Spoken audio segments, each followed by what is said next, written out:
আসসালামু আলাইকুম রহমতুল্লাহ। ITLabBDর পক্ষ থেকে আপনাদেরকে জানাচ্ছি আন্তরিক শুভেচ্ছা অভিনন্দন।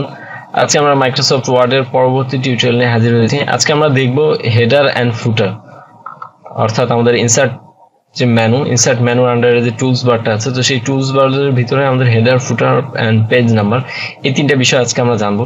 মূলত হেডার ফুটার বিষয়টা হচ্ছে যে হেডার মানে হচ্ছে কোনো পেজের উপরে, হেড অর্থাৎ মাথায়, কোনো পেজের মাথার উপর কি থাকবে না থাকবে, অর্থাৎ এইখানে আমরা যদি পেজের যে উপরে যে মার্জিনটা আছে, যদি মার্জিনে আমাদের মাউস কার্সর রেখে ডবল ক্লিক করি, তাহলে আমাদের এইখানে কিছু লেখার অপশন দিবে, যে সময় নিচেরটা ডিজেবল থাকবে। তো যদি এটাকে আমাদের অনেক সময় হয়ে যায় এরকম, মাউসের ভুল ক্লিক লাগার কারণে এমনটা হয়ে যায়। তো ভয় পাওয়ার কিছু নেই, ঘাবড়াবার কিছু নেই। আমরা যেটা করব যে আমাদের নিচে, অর্থাৎ যেখানে দেখুন আমাদের ইনসার্ট পয়েন্ট আসতেছে না, ইনসার্শন পয়েন্টটা যেটা, এটা মানে মাউসের আকারে দেখাচ্ছে অ্যারো সাইন। তো এটা হলে যেটা করতে হবে সেটা হচ্ছে আমাদের এইখানে মাউসের কার্সরটাকে রেখে জাস্ট ডবল ক্লিক করলে আবার এটা অ্যাক্টিভ হয়ে যাবে, উপরটা ডিঅ্যাক্টিভ থাকবে। তো এইখানে মূলত হচ্ছে হেডার এন্ড ফুটারের কাজটা হয়। তো এইখানে হেডার ফুটারের কি কাজটা হয় সেটা আমরা একটু আজকে জানবো। তো হেডার ফুটার মূলত যে কাজটা করে সেটা হচ্ছে, আমরা অনেক সময় বইয়ে দেখেছি যে আমাদের উপরে পেজ নাম্বার দেওয়া থাকে 1 2 3 4 এইভাবে দেওয়া থাকে, অথবা বইয়ের নাম লেখা থাকে, অথবা কোনো নতুন পরিচ্ছেদ হলে সে পরিচ্ছেদের নাম লেখা, ইত্যাদি ইত্যাদি লেখা থাকে। তো আমরা এটাকে চাইলে আমাদের কম্পিউটারের মাধ্যমে যখন আমরা যদি কোনো বই লিখি, তাহলে সেই ক্ষেত্রে আমরা এটাকে এখান থেকে দিয়ে দিতে পারি। তো এটার জন্য আমাদের হেডার এন্ড ফুটারে আমাদের যেতে হবে। তো আমরা প্রথমে হেডারটা দেখি। হেডারে এখানে আমাদের দেখাচ্ছে যে টাইপ টেক্সট এখানে একটা আছে। তো টাইপ টেক্সটটা এইখানে, অর্থাৎ হেডার এন্ড ফুটারের এই জায়গাটায়, এখানে টাইপ টেক্সট, এরপরে হচ্ছে ব্ল্যাঙ্ক 3, অর্থাৎ আমরা কিভাবে, আমি প্রথমে এটাই নিয়ে আসি। তো এখানে দেখুন যে টাইপ টেক্সটের এই হচ্ছে অপশন। তো এটাকে চাইলে সরানো নড়ানো হচ্ছে না। তো আমি যদি চাই এইখানে কিছু লিখতে, ধরুন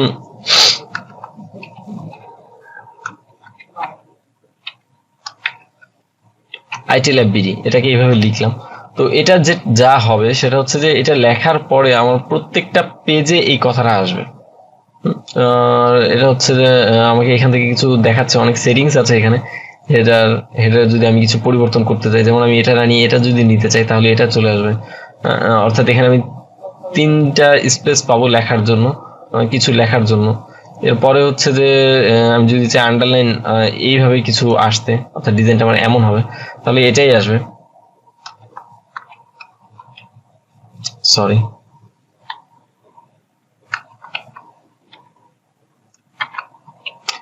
ITLabBD টিউটোরিয়াল।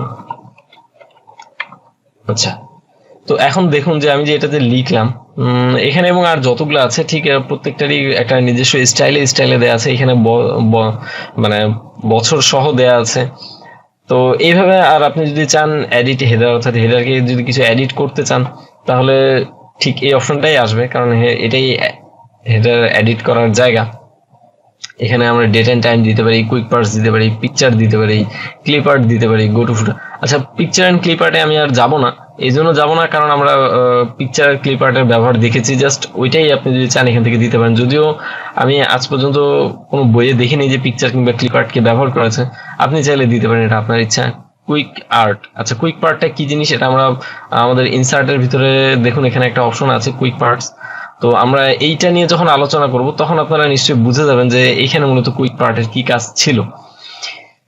এরপর হচ্ছে গো টু ফুটার, অর্থাৎ এখান থেকে সরাসরি ফুটারে চলে যাবে। তো আমরা ফুটারের বিষয় নিয়ে আসছি একটু পরে। আর এটা হচ্ছে যে আমরা যদি চাই এই লেখাটাকে একটু উপরে উঠাতে পারি নিচে, আমাদের সেই ক্ষেত্রে এটা ব্যবহার করবে।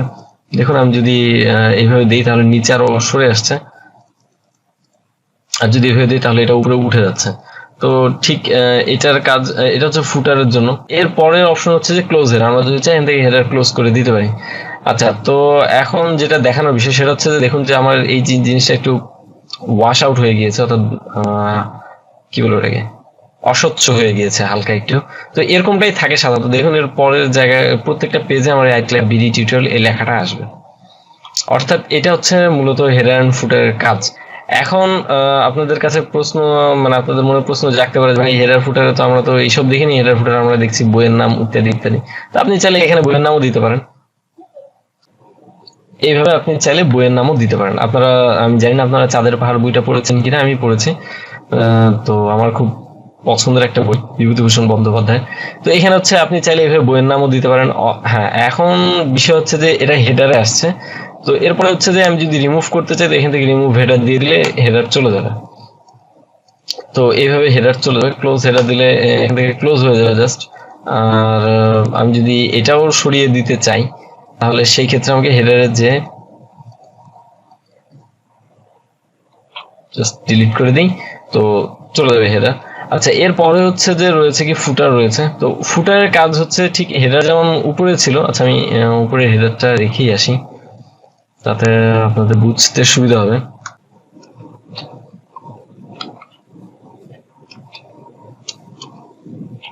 আচ্ছা, ITLabBD এটা থাকে এখানে। এরপরে হচ্ছে যদি আমরা ফুটারে চাই কিছু দিতে, তাহলে ফুটারেও দিতে পারি, ঠিক সেম জিনিস। তো ফুটারে দেখুন, ফুটারে টাইপ টেক্সট করার জন্য এসছে। আর ফুটারেও ঠিক এরকম হেডারে যেরকম বিভিন্ন রকম বিষয় ছিল, তো ফুটারেও ঠিক এরকম বিভিন্ন রকম বিষয় আছে। এখানে আলফাবেটের একটা বিষয় আছে, যে আমি আলফাবেট এবং সেই সাথে পেজ নাম্বার আসবে, অথবা আমার পেজ নাম্বার স্টাইল এরকম হতে পারে, অথবা এরকমও হতে পারে। অর্থাৎ এখানে পেজ নাম্বার থাকবে আর সেইখানে এখানে কোনো একটা টেক্সট টাইপ করা থাকবে। তো এইভাবে দিতে পারেন। দেখুন আমার এই পেজে 1 নাম্বার, তো এর পরের পেজে দেখুন 2 চলে আসছে, এবং আমার এটা একটা প্রায় 92 পেজের ডকুমেন্ট ফাইল। তো দেখুন যে লাস্টে 92 নাম্বার পেজ আসছে, এবং সেক্ষেত্রে আপনি যদি এখানে অন্য কোনো টেক্সট অ্যাড করতে চান, তো সেটাও পারবেন। এই হচ্ছে মূলত আমাদের হেডার এন্ড ফুটারের কাজ।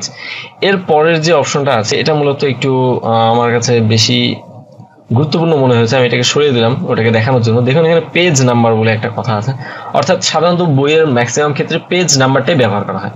তো আমরা পেজ নাম্বারটা কিভাবে দিতে চাই, কোথায় দিতে চাই, এখানে খুব সুন্দর ডিটেলসে দেওয়া আছে। দেখুন টপ অফ পেজ, অর্থাৎ পেজের একেবারে উপরে থাকবে। তো যদি এইভাবে দিই, তাহলে এখানে আসবে 1। আমি যদি অন্যভাবে দিতে চাই, অর্থাৎ পেজের মাঝখানে থাকবে, তাহলে এখানে আসবে। এবং আমি যদি পেজের একেবারে রাইটে রাখতে চাই, তাহলে এইখানে আসবে। এবং কি আরেকটু মজার হচ্ছে, আমার কাছে এটাই ভালো লাগে, 1 পেজ এইভাবে। তো দেখুন যে আমি যখন পরবর্তী পেজগুলোতে যাই, তাহলে আমাকে এখানে দেখাচ্ছে 2 পেজ, 3 পেজ। তো এইভাবে পেজের নামগুলো আসছে, পেজের নাম্বারগুলো আসছে। এটা হচ্ছে ফুটারেরটা, এটা হচ্ছে হেডারেরটা। তো এই ক্ষেত্রে সাধারণত মূলত হেডার ফুটারকে বেশিরভাগ ব্যবহার করা হয়। এরপরে হচ্ছে যে বটম অফ পেজ, যদি আমরা পেজের বটমে একই রকম রাখতে চাই, তাহলে সেটাও পারবো। ধরুন আমি পেজের বটমে এটা রাখলাম, তো দেখুন যে আমাদের পেজের বটমে এটা চলে এসছে। আগে যেটা ছিল সেটা মুভ হয়ে গেছে, সেটা মুভ হয়ে পরে আরেকটা চলে আসছে। অর্থাৎ এখন যদি আমরা পেজের বটমে যাই, তাহলে 1 পেজ, এবং এটা হচ্ছে পেজের হেডার। তো এইভাবে হচ্ছে যে মূলত পেজের নাম্বারগুলোকে ব্যবহার করা হয়। এরপর হচ্ছে যে পেজের মার্জিন, এটা আমার কাছে সত্যি খুব ইন্টারেস্টিং লেগেছে, যে মার্জিনও আমরা চাইলে এভাবে ব্যবহার করতে পারি। যদিও এটা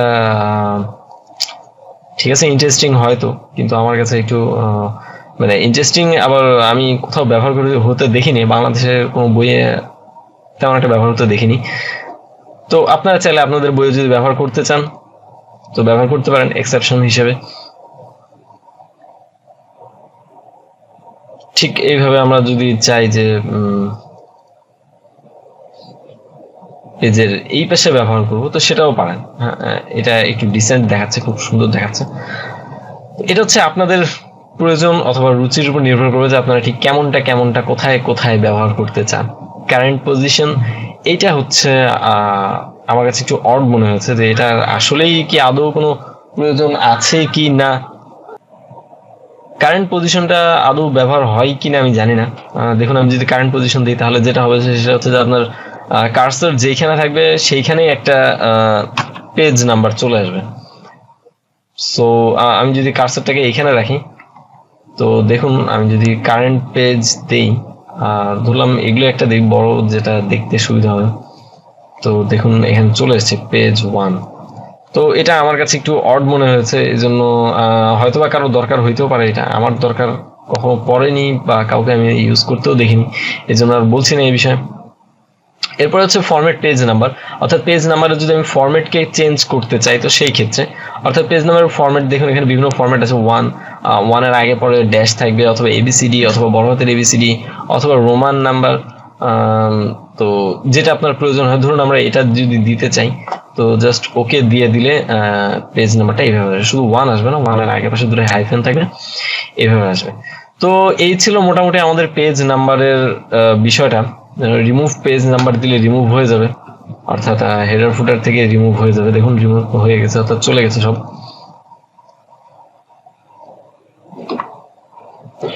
তো এই ছিল মূলত আমাদের হেডার ফুটার নিয়ে আজকের টিউটোরিয়াল। আপনারা চাইলে আপনাদের নিজেদের মন মতন করে হেডার ফুটারকে ব্যবহার করতে পারেন, এবং যদি কোনো প্রশ্ন থাকে অবশ্যই আমাদেরকে কমেন্ট করে জানাবেন। আজকের মতো এই পর্যন্তই, পরবর্তী ক্লাসের আমন্ত্রণ জানিয়ে শেষ করছি। আল্লাহ হাফেজ।